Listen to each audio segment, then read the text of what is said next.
1983 সালে ববিতা ম্যাডামের সাথে জসিম ভাই কীভাবে পর্দায় নায়ক হলেন এবং ববিতা ম্যাডামের সাথে জুটিবদ্ধ হয়ে নায়ক হিসাবে প্রথম যে ছবিতে কাজ করেন তার একটা গল্প। এবং গল্পটা হলো এই, একদিন জসিম ভাই তার অফিস গুলিস্তান সিনেমা হলের উপরে বসে আছে। এমন সময় একজন পরিচালক, নাম হলো আকবর কবির মিন্টু, সে গিয়ে জসিম ভাইকে সালাম দিয়ে বলে, আসসালামু আলাইকুম ভাই সাহেব, ভালো আছেন? তখন জসিম বলে, অবশ্যই ভালো আছি, আপনি কেমন আছেন? তো আমার অফিসে হঠাৎ কী মনে করে? তখন আকবর কবির মিন্টু বলে, আসছিলাম কি আপনার কাছে কিছু কথা বলার জন্য আসছিলাম, কারণ আমি একটা ছবি কাজ করতেছি, সেই ছবির গল্পটা আমি আপনার ওস্তাদের কাছ থেকে এনেছি। তখন জসিম বলে, ও, আমার গুরুর কাছ থেকে গল্প এনেছেন, তাহলে আমাকে ওই ছবিতে ফাইট ডিরেক্টর হিসাবে কাজ করতে হবে, তাই না?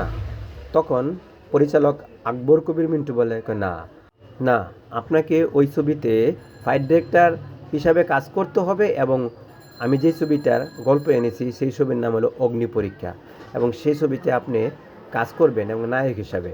তখন জসিম বলে, আমি কিন্তু এখন আর ভিলেন হিসাবে কোনো ছবিতে কাজ করব না, তবে আমাকে নেগেটিভ কোনো চরিত্র দিলে কিন্তু আমি করব না, আমাকে পজিটিভ চরিত্র দিতে হবে। তখন পরিচালক বলে, হ্যাঁ অবশ্যই আপনাকে পজিটিভ রোল দেব, কিন্তু ওই ছবিতে আপনাকে দুই নায়কের ভিতরে এক নায়কের কাজ করতে হবে এবং সেই নায়কের ভূমিকায় আপনি যে কাজ করবেন এবং আপনার বিপরীতে মানে আপনার নায়িকা হিসেবে থাকবে বর্তমান সময়ের সুপারস্টার নায়িকা ববিতা ম্যাডাম। তখন অবাক হয়ে জসিম বলে, আপনি কি বলতেছেন? ববিতা ম্যাডাম কি আমার সাথে কাজ করতে রাজি হবে? উনি তো বর্তমান সময়ের জন্য ভালো একটা নায়িকা এবং শাবানা ম্যাডামের পরেই ওনার স্থান, আর আপনি যে কথা বলতেছেন আপনি ওনার বিপরীতে আমাকে ছবিতে নেবেন নায়িকা হিসাবে, আপনি কি এই কথাটা ববিতা ম্যাডামকে বলেছেন? তখন পরিচালক আকবর কবির মিন্টু বলে, না এখনও ববিতা ম্যাডামকে বলি নাই, তবে ববিতা ম্যাডামকে ফোনে চেষ্টা করতেছি কিন্তু পাচ্ছি না, তবে আশা করছি যে দুয়েকের ভিতরে ববিতা ম্যাডামের বাড়িতে চলে যাব, সেখানে গিয়ে তার সাথে সরাসরি কথা বলবো। শুনেন, আমি একটা কথা বলি, আপনি কিন্তু প্রথমে কিন্তু আমার নাম বললেন না, আর যদি আমার নাম বলেন তাহলে কিন্তু আপনাকে কিন্তু একটা দৌড়ানি দিবে, কারণ ববিতা ম্যাডাম কিন্তু আমার সাথে কাজ করতে চাইবে না। তখন আকবর কবির মিন্টু পরিচালক বলেন, চাইবে না কেন? আপনাদের বর্তমান সময়ে এখন কয়েকটা ছবি করেছে নায়ক হিসেবে এবং সুপার ডুপার হিট হয়েছে ছবিটি, এবং তারপরও আপনার সাথে কাজ করবে না কেন? তখন জসিম বলে, নাও করতে পারে, কারণ আমার সাথে নাও করতে পারে, উনি অনেক গুণী গুণী নায়কের সাথে কাজ করে, এখন আমি ভিলেন, আমি কয়েকটা মাত্র ছবি করেছি নায়ক হিসেবে এবং তেমন একটা জনপ্রিয়তা এখন পর্যন্ত আমি পাইনি, তাই বলে আমার সাথে নাও করতে পারে। তখন পরিচালক বলে, আচ্ছা সেটা পরে দেখা যাবে, এখন আপনি রাজি আছেন কেন বলেন? তখন জসিম বলে, দেখেন আকবর ভাই, আমি তো যে কোনো ছবিতে কাজ করতে রাজি আছি, কারণ আমার ছবি দরকার, আমার কাজ দরকার, আমি তো বসে থাকলে তো আর আমি কাজ পাবো না, কারণ আমাকে যে কোনো চরিত্র অথবা দ্বিতীয় নায়ক তৃতীয় নায়ক যে কোনো নায়ককে দেন না কেন আমি কাজ করতে আগ্রহ আছি, কিন্তু মানে নেগেটিভ চরিত্রে মানে ভিলেনের চরিত্রে আর আমি কাজ করবো না বলে সিদ্ধান্ত নিয়েছি। তবে ওস্তাদ আমাকে বলেছিল যে তিনি যদি কোনো ছবি পরিচালনা করেন অবশ্যই আমাকে উনি নেবেন, কারণ তার অমর শরীর ছবিটা সুপার ডুপার হিট হয়েছে, তাই আমার প্রতি তার আত্মবিশ্বাস বেড়েছে। তখন আকবর কবির মিন্টু বলে, শোনেন জসিম ভাই, আমি একটা কথা বলি আপনাকে, আপনার ওস্তাদ যে গল্পটা আমাকে দিয়েছে, ওস্তাদ আমাকে বলেছে যে আপনাকে নেওয়ার জন্য, তবে আমি বলেছিলাম ঠিক আছে আপনি আমাকে গল্পটা দেন, অবশ্যই আমি জসিম ভাইকে আমি এই ছবিতে রাখবো। তখন জসিম বলে, আচ্ছা ছবির নামটা তো ভালো করে শুনলাম না, কি বললেন, গল্পটা কীরকম? তখন পরিচালক বলে, ছবির নাম হলো অগ্নি পরীক্ষা। গল্পটা হলো কি যে এই গল্পের ভিতরে আলমগীর সুচরিতা থাকবে, মানে আলমগীর সাহেব এবং সুচরিতা ম্যাডাম দুজনে থাকবে এবং পাশাপাশি ববিতা ম্যাডাম থাকবে আপনার বিপরীতে নায়িকা হিসাবে। তখন আবারও জসিম বলে, আরে এই কথাটা আসতে বলেন, কারণ আমার যে জেমসের যে আমার যে বন্ধুরা আছে তারা শুনলে তো হাসবে, কিরে তুই তো আবার ববিতার সাথে চুক্তিবদ্ধ হয়ে কাজ করতেছিস, তারা হাসবে, ববিতা কি কাজ করবে? তখন পরিচালক বলে, ঠিক আছে তাহলে আজকের মতো আমি উঠি, দেখি ম্যাডামের সাথে ববিতা ম্যাডামের সাথে যোগাযোগ করে কি করতে পারি আপনার জন্য, যদি আপনি ববিতা ম্যাডামের সাথে কাজ করতে পারেন তাহলে একটা আপনার ভালো হবে, কারণ আপনি একটা সুপারস্টার নায়িকার সাথে কাজ করতে আছেন, এটা দর্শক দেখে মুগ্ধ হবে এবং আপনারও সুনাম হবে যদি ছবিটা সুপার ডুপার হিট হয় এবং আরও অন্যান্য নায়িকার সাথে কাজ করতেও আপনার আর কোনো নায়িকা আপত্তি করবে না। তখন জসিম বলে, আল্লাহ ভরসা, দেখেন ম্যাডাম রাজি হয় কি না। তখন এর পরের দিনই পরিচালক আকবর কবির মিন্টু চলে যায় ববিতা ম্যাডামের বাড়িতে। সেখানে গিয়ে ববিতাকে সালাম দিয়ে বলে, ম্যাডাম আপনার কাছে আসছিলাম, একটা ছবি করতেছি আমি এতদিন তো সহকারী হিসাবে কাজ করেছিলাম। তো ছবিটার নাম হলো অগ্নি পরীক্ষা। গল্পটা খুব সুন্দর, দেলোয়ার ভাইয়ের কাছ থেকে গল্পটা এনেছি। তবে আমি আপনাকে কথাটা বলতে একটু দ্বিধাবোধ করতেছি। আপনি যদি রাগ করেন তাহলে তো আর বলবো না, আর যদি রাগ না করেন তাহলে আমি বলতে চাচ্ছিলাম, আমি তো চাই যে প্রথম ছবিটা আমার যদি হিট হয় তাহলে আমি এই জগতে টিকে থাকতে পারবো। কারণ এই চলচ্চিত্র জগতে টিকে থাকতে হলে প্রথম ছবিটাকে হিট অবশ্যই করতে হবে, আর না হলে এই চলচ্চিত্র জগতে টিকা থাকা যাবে না। তখন ববিতা ম্যাডাম বলে, আচ্ছা আমাকে কি করতে হবে বলেন।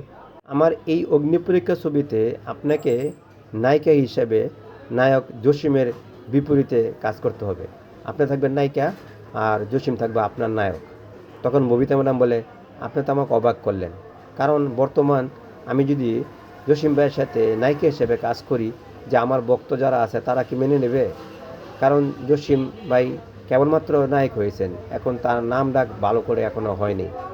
তখন আকবর কবির মিন্টু বলে, দেখেন আপনি যদি রাজি থাকেন তাহলে জসিম ভাইয়ের একটা হিল্লা হবে, কারণ তার একটু সুনাম বাড়বে যে আপনার মতন একটি সুপারস্টার নায়িকা এবং জসিম ভাইয়ের সাথে নায়িকা চরিত্রে কাজ করতেছেন।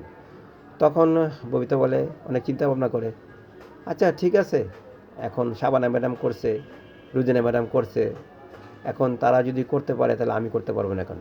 ঠিক আছে, আপনি হ্যাঁ ছবির জন্য তৈরি থাকেন এবং আমি অবশ্যই জসিম ভাইয়ের বিপরীতে নায়িকা হিসাবে কাজ করব। যদি ছবি সফল হয় তাহলে তো আপনার ভাগ্য ভালো, আর যদি ছবি ব্যর্থ হয় তাহলে তো আমাদেরও ভাগ্য খারাপ, আলমগীর ভাই এবং সুচরিতা ম্যাডাম তাদেরও ভাগ্য খারাপ। তখন পরিচালক বলে, দেখেন আপনি যখন আমাকে সাহস দিয়েছেন, অবশ্যই যে গল্পটা আমি তৈরি করেছি সেই গল্পটা অবশ্যই ভালো হবে এবং সফল হবে, আমার এতটুকু আত্মবিশ্বাস আছে। তখন ববিতা ম্যাডাম বলে, আচ্ছা ঠিক আছে, এই ব্যাপারে আমি জসিম ভাইয়ের সাথে ফোনে আলাপ করব, এখন বিস্তারিত ওনার সাথে কথা বলবো, আমি দেখি উনি কি বলে। তারপরের দিন ববিতা জসিমকে ফোন করে বলে, জসিম ভাই আপনি তো আমার বিপরীতে নায়ক হিসেবে কাজ করতেছেন অগ্নিপরীক্ষা ছবিতে, আপনার অনুভূতি কী?